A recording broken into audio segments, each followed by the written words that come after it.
إن الحمد لله نحمده ونستعينه ونستغفره ونعوذ بالله من شرور أنفسنا ومن سيئات أعمالنا من يهده الله فلا مضل له ومن يضلل فلا هادي له وأشهد أن لا إله إلا الله وحده لا شريك له وأشهد أن محمدا عبده ورسوله أما بعد فإن خير الحديث كتاب الله وخير الهدي هدي محمد صلى الله عليه وسلم وشر الأمور محدثاتها وكل محدثة بدعة وكل بدعة ضلالة وكل ضلالة في النار.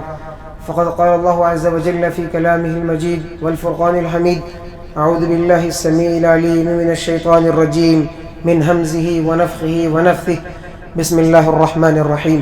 يا أيها الذين آمنوا اتقوا الله حق تقاته ولا تموتن إلا وأنتم مسلمون.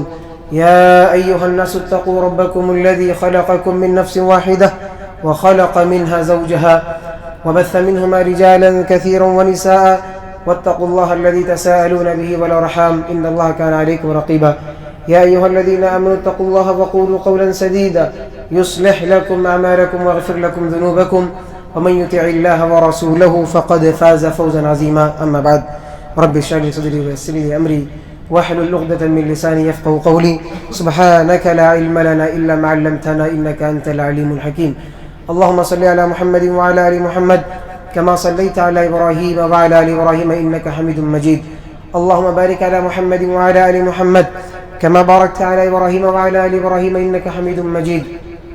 وقال عز وجل في كلامه المجيد: أعوذ بالله السميع العليم من الشيطان الرجيم من الذين فرقوا دينهم وكانوا شيعا كل حزب بما لديهم فرحون. وقال النبي صلى الله عليه وسلم في أصناف خوارج: يحتقرون من صلاتكم مع صلاتهم.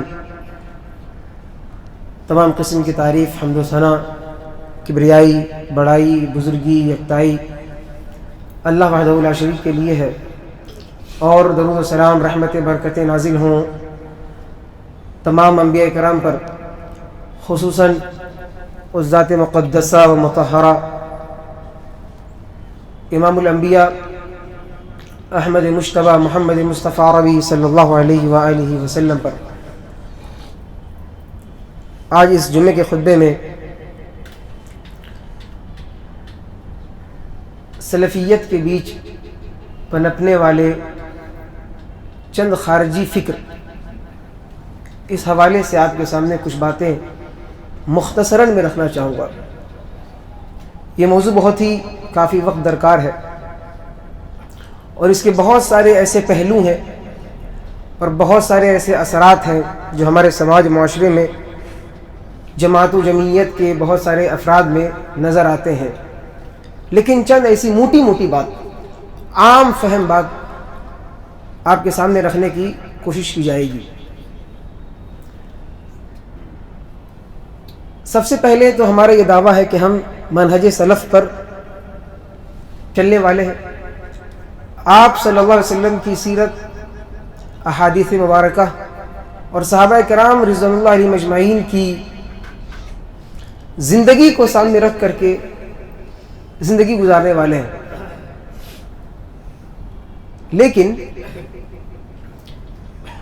یہ فکر، یہ سوچ رکھنے کے بعد ایک آدمی جو دلی اعتبار سے،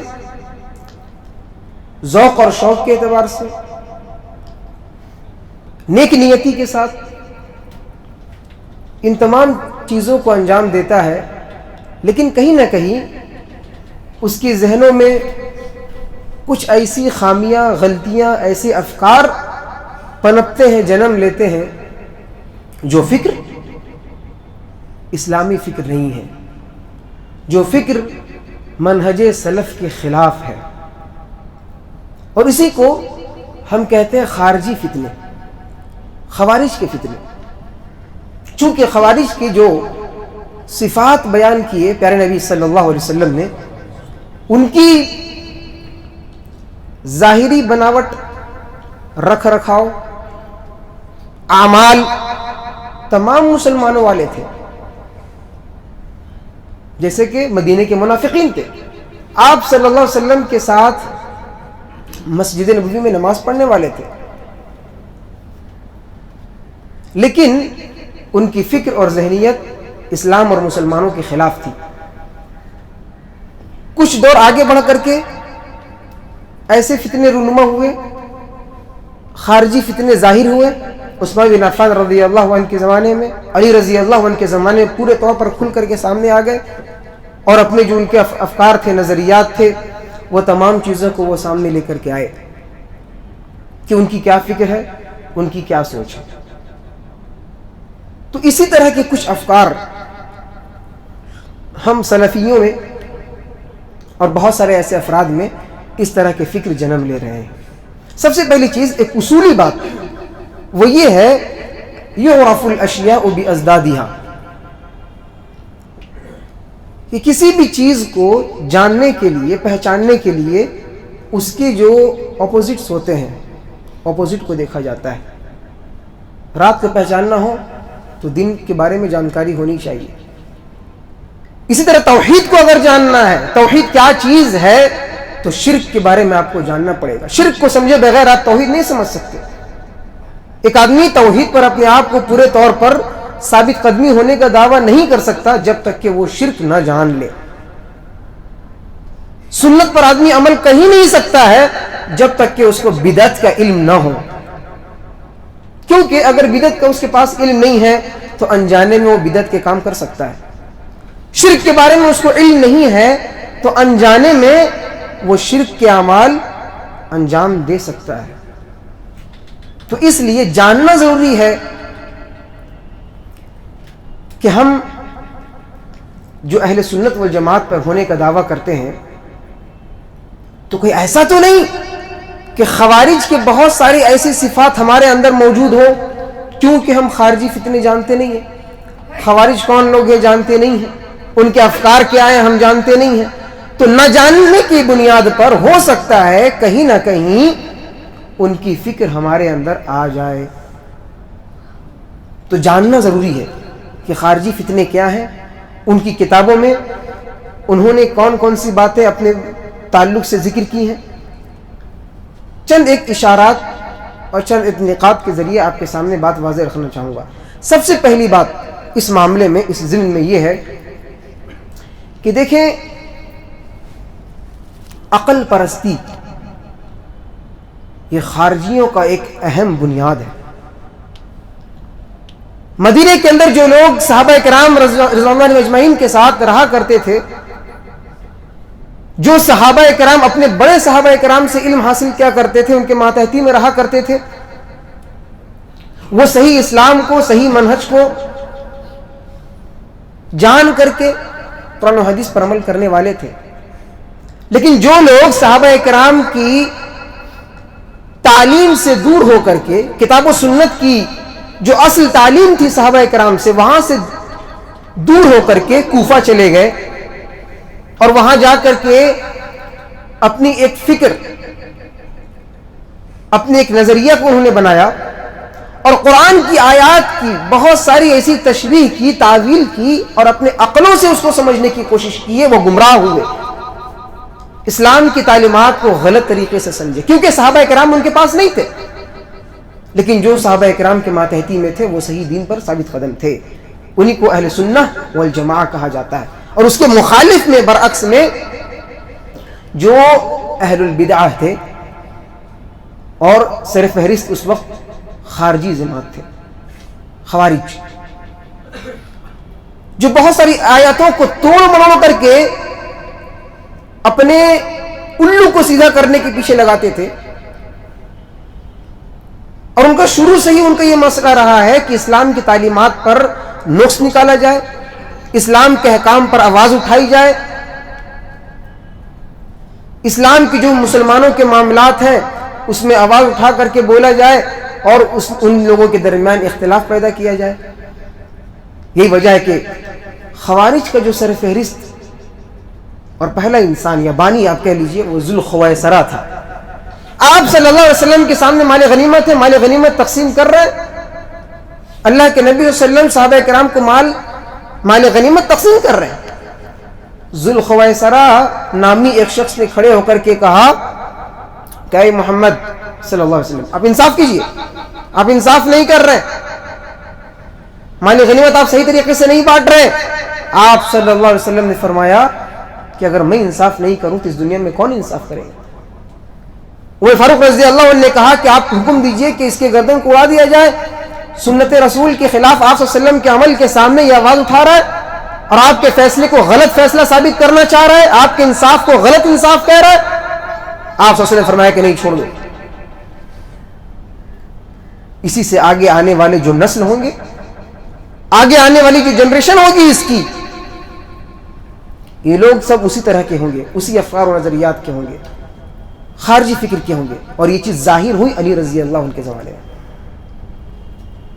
تو اسلامی احکام اور اسلامی تعلیمات کے خلاف آواز اٹھانا اور اپنے عقل کو سامنے رکھ کر کے فیصلہ کرنا, کتاب و سنت کے نصوص کو ترجیح نہ دینا, یہ خارجیوں کی ایک اہم صفت ہے. اسی لیے جب کوئی مسلمان یا اپنے آپ کو سلفیت کا فکر, اپنے آپ کو سلفیت کا دعوے دار بنانے والا انسان اگر زبان سے کوئی بات کہے دین اسلام کے بارے میں, آیاتوں کے بارے میں, احادیث کی تشریحات کے بارے میں, تو 100 مرتبہ جانچ پڑتال کرے, تحقیق کرے, اس کے بعد اپنی زبان سے کوئی الفاظ کہے.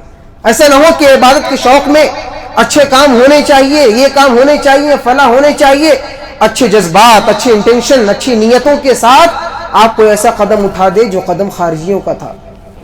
ان کا معاملہ بھی یہی تھا. تو اس لیے آدمی جو بھی کام کرے, کام کرنے کے پیچھے صرف اچھی نیت ہونا کافی نہیں ہے. ذوق, شوق اور کسی بھی چیز کے معاملے میں خوب زیادہ ایموشنل ہو کر کے آدمی کام کرے, یہ کافی نہیں ہے. وہ کام منہج سلف کے مطابق ہے یا نہیں ہے, یہ دیکھنا ضروری ہے. یہ عمل ہم جو کرنے جا رہے ہیں, یہ بات ہم جو اٹھا رہے ہیں, یہ بات منہج سلف کے مطابق ہے یا نہیں ہے. صحابہ کرام کا کیا منہج تھا اس معاملے میں, کیا طریقہ تھا, کیا رویہ تھا. چھوٹے موٹے معاملات جب مسلمانوں کی طرف سے اٹھتے ہیں ہمارے یہاں, تو بہت سارے ایسے ویڈیوز اور بہت سارے ایسے آڈیو, بہت سارے ایسے آرٹیکلز سوشل میڈیا پہ گردش کرنے لگتے ہیں کہ مسلمانوں کے ساتھ یہ ہوا, اب یہ ہو گیا, وہ ہو گیا, ایسے کیا ہوگا, ویسے کیا ہوگا. بہت ساری ایسی باتیں جو مسلمانوں میں اس طرح کی باتوں کو پھیلانے کی کوشش کرتے ہیں, اور جو اصل دین ہے, اصل منہج ہے, اصل جو کرنے والے کام ہیں, جو فرائض ہیں, جو سنن ہیں, اور جس اعمال کی بنیاد پر ہماری جنت اور جہنم ڈیپینڈ ہے, ان تمام چیزوں کو پس پشت ڈال کر چھوٹے موٹے معاملات ہوتے ہیں, جو مسائل ہوتے ہیں, اس میں مسلمانوں کو بھاوک کرا کر, ایموشنل کر کے آگے بڑھایا جاتا ہے, آواز اٹھانے کو کہا جاتا ہے, پروٹیسٹ کرنے کو کہا جاتا ہے, اور بہت ساری ایسی فتنے اور فساد کے ماحول کو برپا کرنے کو کہا جاتا ہے. اسلام کا یہ طریقہ نہیں ہے, اہل سنت والجماعہ کا یہ طریقہ نہیں ہے, صحابہ کرام کا یہ منہج نہیں ہے.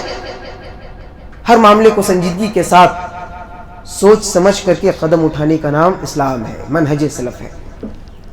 تو ہر معاملے کو چیخ و پکار کر کے غلط طریقے سے آواز اٹھانا, یہ خارجیوں کی علامت ہے. اور ہم مسلمانوں کے اندر کہیں نہ کہیں یہ چیزیں پائی جا رہی ہیں, اور بہت سے لوگ اس فکر کے ساتھ دے رہے ہیں.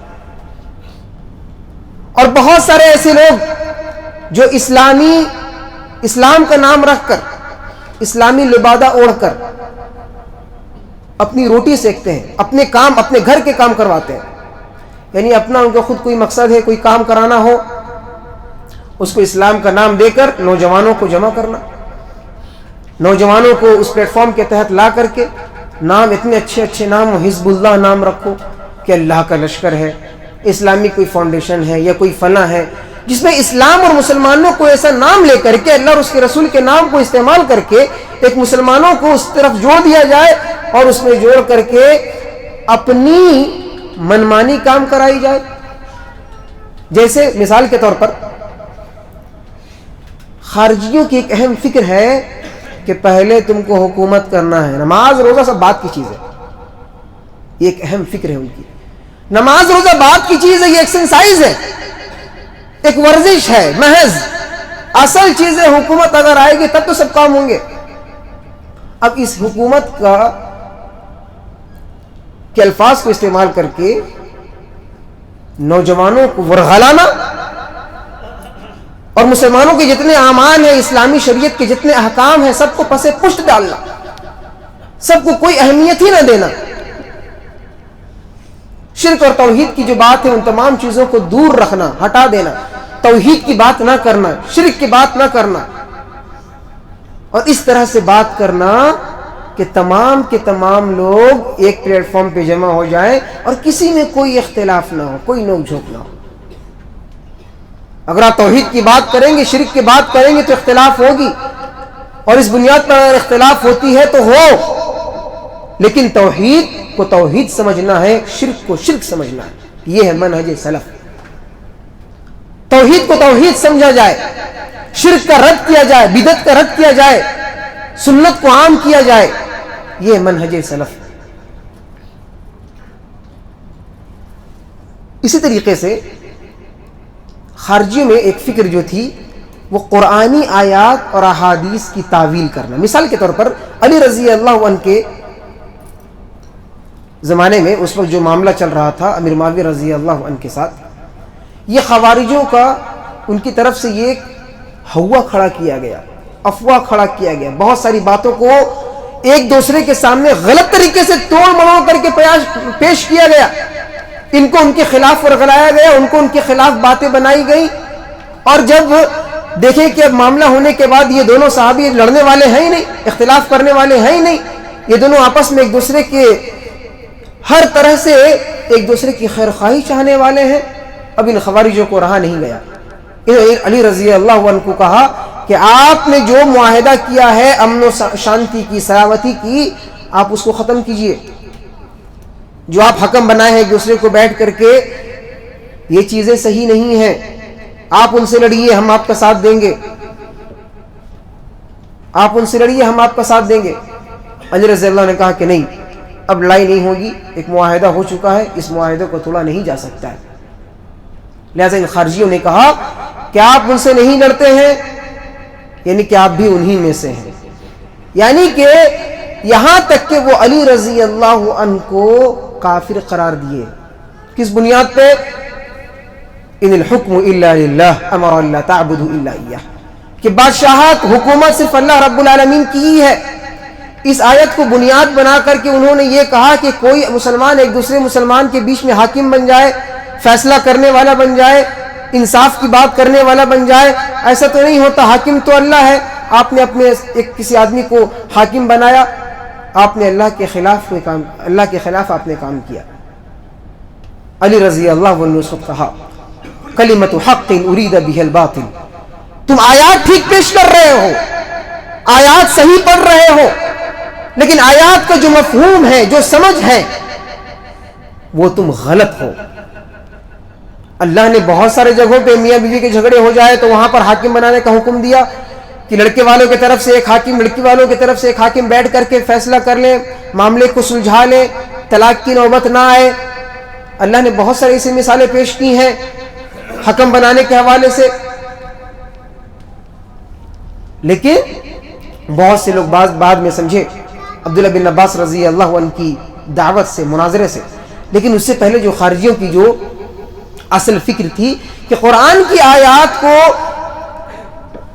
اپنی عقل سے سمجھنا، اور اس عقل سے سمجھنے کی بنیاد پر جو اس آیت کو مانے اس کو مسلمان، جو نہ مانے اس کو کافر قرار دینا۔ اعجاب پسندی کہتے ہیں، خود پسندی، ہم نے جو سوچا، ہم نے جو جانا، ہم نے جو سمجھا، ہم نے جو پڑھا وہ ٹھیک، باقی جو نہیں سمجھا، نہیں جانا، نہیں پڑھا، نہیں علم، وہ غلط۔ یہ فکر خارجی فکر ہے، یہ فکر بھی ہم مسلمانوں کے اندر پنپ رہے ہیں۔ آپ صحیح اور غلط کا فیصلہ کریں گے توحید کی بنیاد پر، شرک کی بنیاد پر، شرک کو دیکھ کر سنت اور بدعت کے درمیان آپ فیصلہ کریں گے یا فرق کریں گے آپ صلی اللہ علیہ وسلم کی سنت کو دیکھ کر، احادیث کو دیکھ کر۔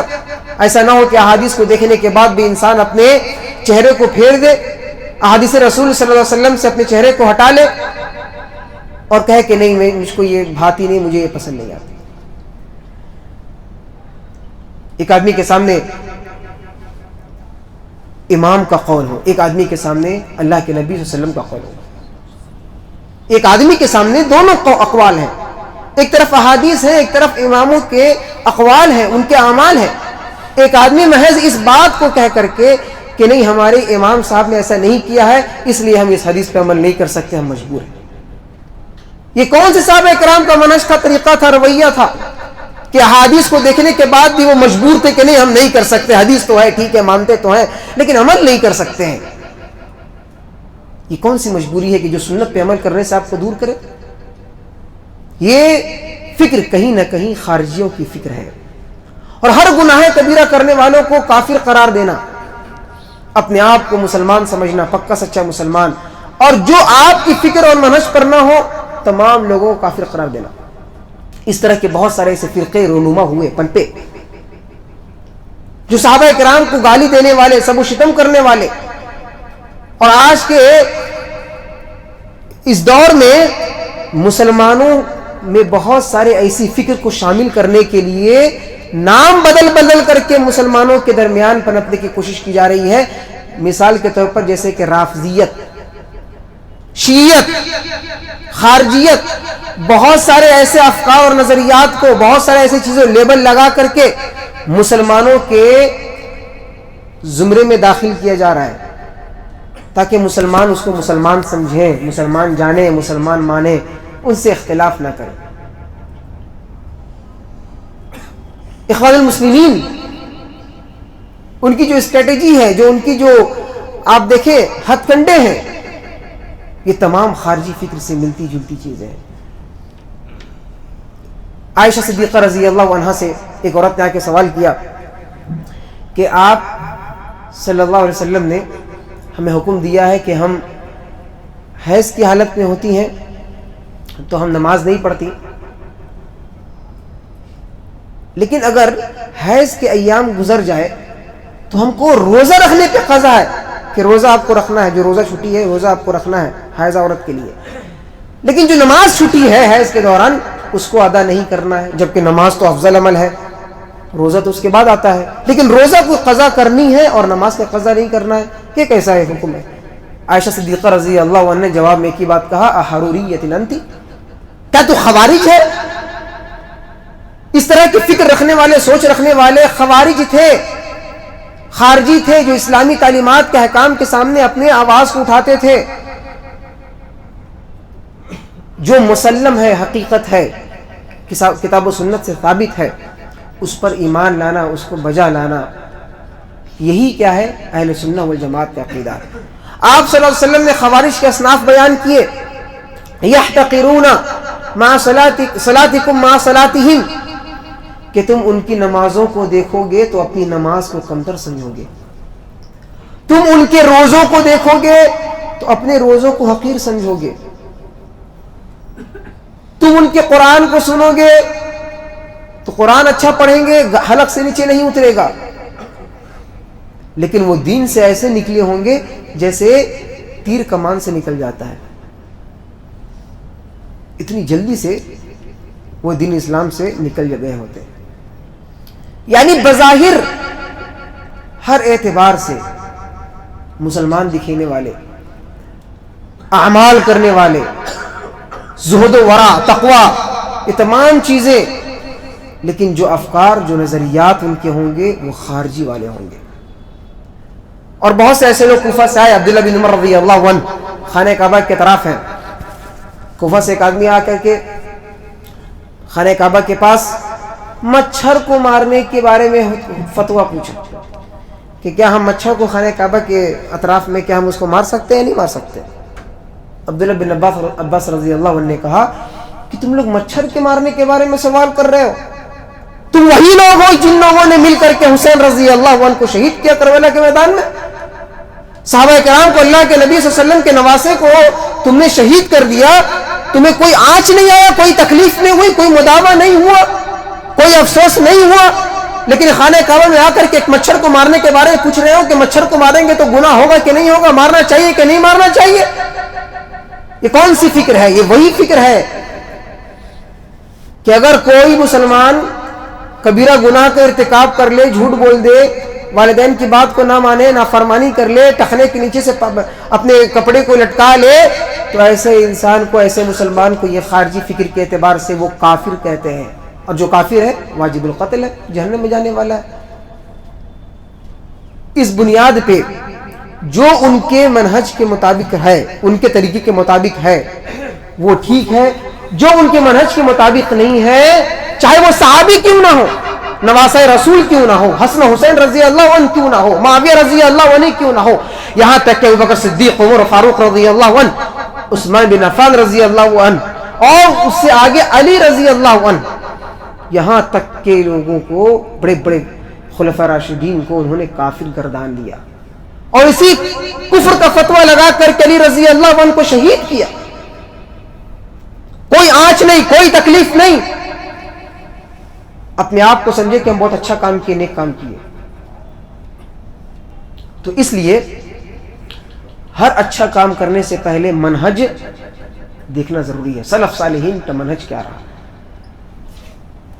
خوارج کے زہد و ورع اور تقوی کے بارے میں یہاں تک آتا ہے کہ ایک کھجور کے درخت سے ایک کھجور گرا تو کسی نے اس کو کھا لیا. تو بعض لوگوں نے کہا کہ یہ کھجور گری ہوئی آپ کے اوپر حرام ہے، دوسرے کا کھجور ہے گرا ہوا ہے، آپ کھا رہے ہیں، اس کو نہیں کھانا چاہیے.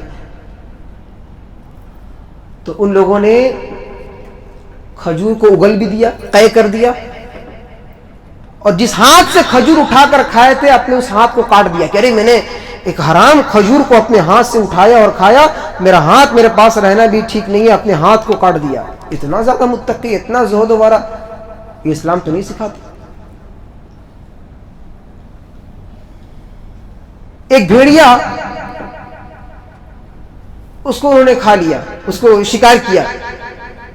لوگوں نے کہا جا کر کے اس مالک سے معافی مانگی اور بہت سارے ایسے فرمائش کی اور بہت ساری معافی تلافی کی بات کی.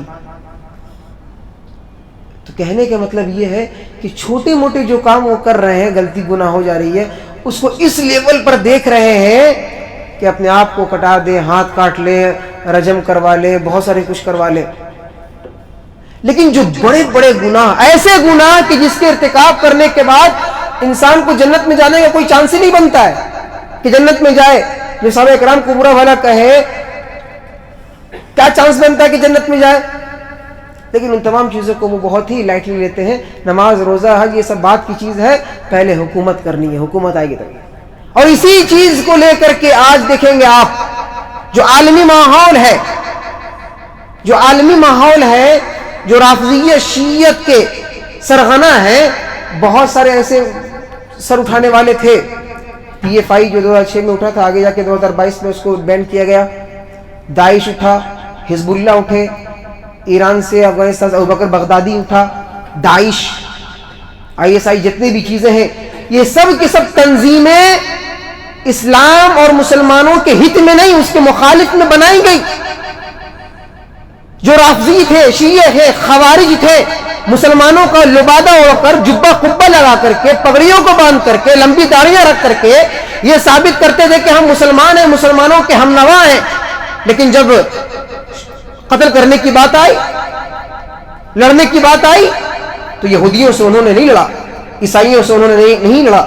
ان کی لڑائی ہوئی تو سنی مسلمانوں کو انہوں نے قتل کیا. افغانستان میں سنی مسلمانوں کو پکڑ کر کے شہید کیا گیا. اس کے علاوہ بہت سارے ایسے ممالک جہاں پر سنی مسلمانوں کو ٹارگٹ کیا گیا، اور ہم سب سمجھتے ہیں کہ وہ ہمارے ہیرو ہیں، ہمارے بڑے ہیں. ایک صحابہ اکرام کو طعن و تشنیع کرنے والا انسان ایک سلفی مسلمان کا کیسے ہیرو ہو سکتا ہے؟ اور اسی جوش و جذبے میں آ کر کے آدمی ایسے ایسے الفاظ کہہ جاتا ہے کہ آدمی دنگ رہتا ہے کہ ایک مسلمان ایسی بات کہہ سکتا ہے. سعودی عرب کی حکومت پوری ختم ہو جائے، سعودیہ پورا برباد ہو جائے، مکہ مدینہ اکیلا کھڑا رہے، ایسا کیسے ہو سکتا ہے؟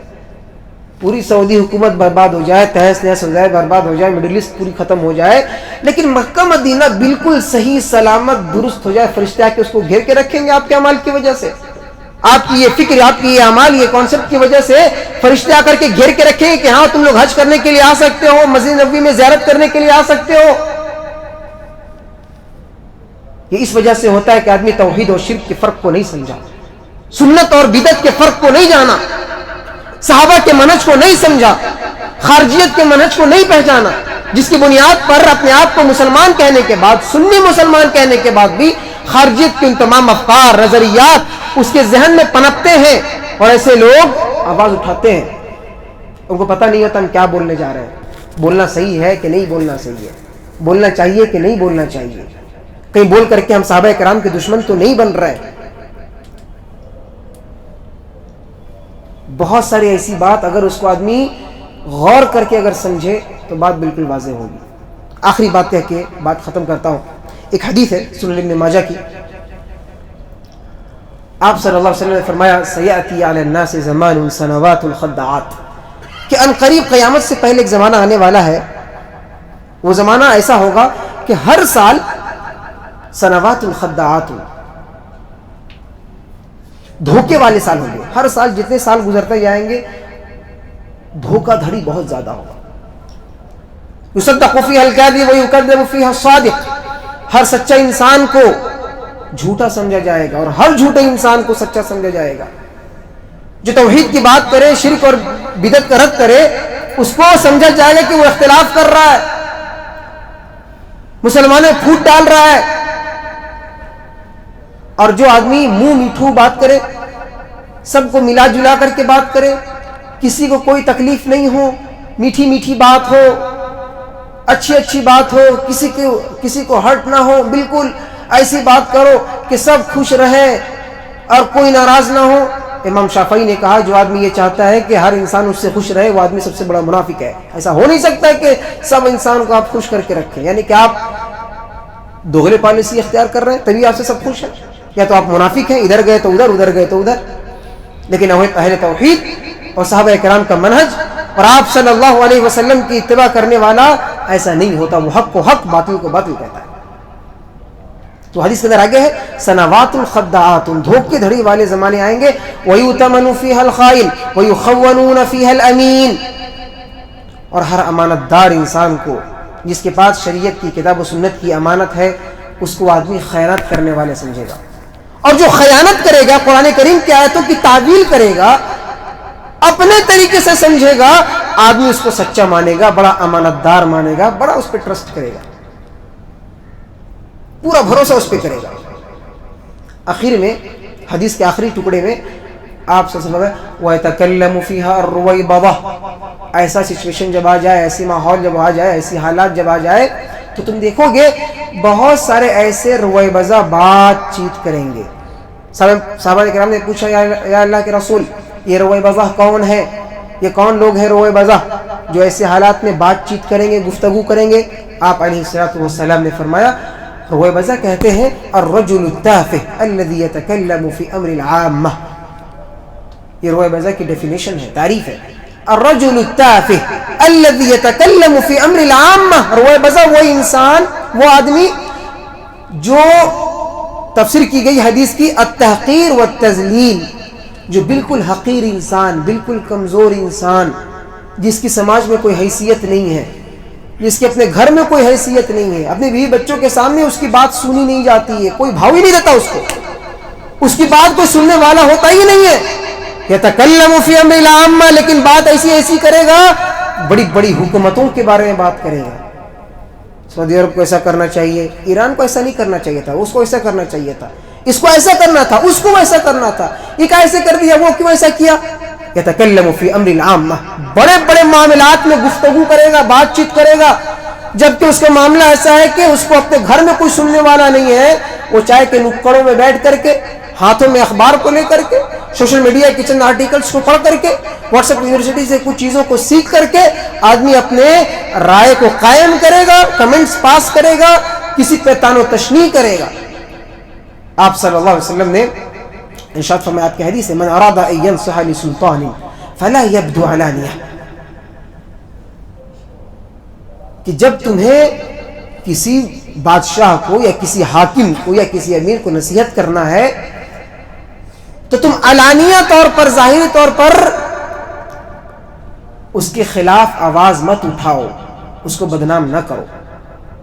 اگر تم کو نصیحت کرنی ہے اور اس لائق تم ہو، بادشاہ تک تمہاری پہنچ ہے، اتنا تمہارے پاس حیثیت ہے، مرتبہ ہے، بادشاہوں کے ساتھ اٹھنا بیٹھنا اگر ہے، تو پھر تم اسٹینڈ لے سکتے ہو کہ بادشاہ کے پاس جب جاتے ہو وہاں اکیلے اختیار کرو، تنہائی اختیار کرو، فیخلو بہ، بادشاہ کے ساتھ تنہائی میں جاؤ، اتنی پہنچ کس کی ہے کہ بادشاہ کے پاس اکیلے میں جائے اور بادشاہ سے مل کر کے کوئی پرسنل بات کرنا ہے کہ اس کے پاس جرت ہو، حیثیت ہو، اس کے بعد کہے کہ تم اس کو نصیحت کرو، اگر مانتا ہے ٹھیک، نہیں مانتا ہے اس کا مسئلہ، لیکن پھر بھی خروج نہیں کرنا ہے، دشمنی کر کے یا اس کے ماتحتی سے نکلنا نہیں ہے۔ یہ پہلے نبی صلی اللہ علیہ وسلم کی حدیث ہے، اور آپ صلی اللہ علیہ وسلم نے یہاں اس حدیث میں یہ کہا کہ ہر انسان چلتا پھرتا دیکھیے گا بڑی بڑی پولیٹیکل معاملے میں بات چیت کرے گا، اور وہ انسان کا معاملہ یہ ہوگا کہ وہ انسان کے اپنے خود کے معاملات ٹھیک نہیں ہوں گے۔ فلسطین اور غزہ کے بڑے بڑے معاملات پہ آواز اٹھانے والا ہوگا، بات ایسی کرے گا اگر بھیج دیا جائے تو ہم ابھی چلے جائیں گے، جا کے شہید ہو جائیں گے، یہ ہو جائیں گے، اتنی بڑی بڑی باتیں کرے گا، لیکن اس کے آس پڑوس میں کسی پہ ظلم کیا جا رہا ہے، کسی کو مارا پیٹا جا رہا ہے، اس کے خلاف اس کی آواز نہیں نکلے گی۔ اپنے گھر کے معاملات میں اس کو بٹھا دیا جائے تو گھر میں اپنے بہن یا اپنے بھائی کے خلاف ایک لفظ بولنے کی اس کے پاس طاقت نہیں ہوگی، استطاعت نہیں ہوگی، لیکن بڑے بڑے معاملات میں خوب زیادہ بولے گا۔ تو یہ خارجی فتنے ہیں، خارجی افکار۔ اس کے علاوہ بہت سارے ایسی افکار ہیں، بہت ساری ایسی چیزیں ہیں، لیکن وقت درکار ہے اس کے لیے۔ تو یہ چند اہم چیزیں تھیں جو آپ کے سامنے رکھی گئی، اور ہمیں آپ کو کوشش کرنا ہے کہ اس طرح کے خارجی فکر سے ہم دور رہیں، بچیں۔ اللہ ہمیں اور آپ کو اس کی توفیق عطا فرمائے۔ آخر میں اللہ سے دعا ہے کہ اللہ تعالیٰ دنیا میں رکھے، ایمان پر رکھے، خاتمہ ہو ایمان پر، توحید پر ہو، اور کتاب و سنت کے مطابق زندگی گزارنے کی اللہ رب العالمین توفیق عنایت فرمائے۔ اور جتنے بھی اس طرح کے خارجی افکار ہیں، نظریات ہیں، اللہ تعالیٰ ان تمام چیزوں کو جاننے اور اس سے دور رہنے کی اللہ تعالیٰ توفیق عطا فرمائے، اور جانے انجانے میں اس طرح کے جو بھی افکار پنپتے ہوں اللہ تعالیٰ اس کو قلع قما کر دے، اس کو ختم فرما دے، اور مسلمانوں کے اندر اتحاد، محبت، بھائی چارگی، الفت، تمام چیزوں کو توحید کی بنیاد پر عطا فرما دے۔ ہمیں جو بیمار ہے شفا کامل عاجلہ مستمرہ عطا فرما دے، جو مقروض ہے قرض کی ادائیگی کی توفیق عطا فرما دے۔ آمین۔ اقول قولی ھذا واستغفر الله لي ولكم ولسائر المسلمين فاستغفروه من كل ذنب انه هو الغفور الرحيم۔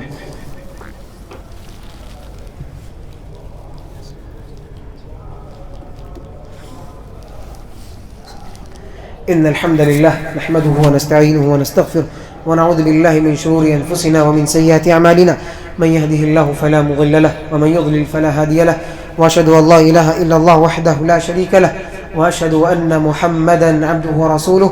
أما بعد، فإن خير الحديث كتاب الله، وخير الهدي هدي محمد صلى الله عليه وسلم، وشر الأمور محدثاتها، وكل محدثة بدعة، وكل بدعة ضلالة، وكل ضلالة في النار. فأعوذ بالله السميع العليم من الشيطان الرجيم، من همزه ونفخه ونفثه. إن الله وملائكته يصلون على النبي يا أيها الذين آمنوا صلوا عليه وسلموا تسليما. اللهم صل على محمد وعلى آل محمد كما صليت على إبراهيم وعلى آل إبراهيم إنك حميد مجيد. اللهم بارك على محمد وعلى آل محمد كما باركت على إبراهيم وعلى آل إبراهيم إنك حميد مجيد. عباد الله، رحمني ورحمكم الله، إن الله يأمر بالعدل والإحسان وإيتاء ذي القربى وينهى عن الفحشاء والمنكر والبغي يعظكم لعلكم تذكرون. ولذكر الله أكبر والله يعلم ما تصنعون.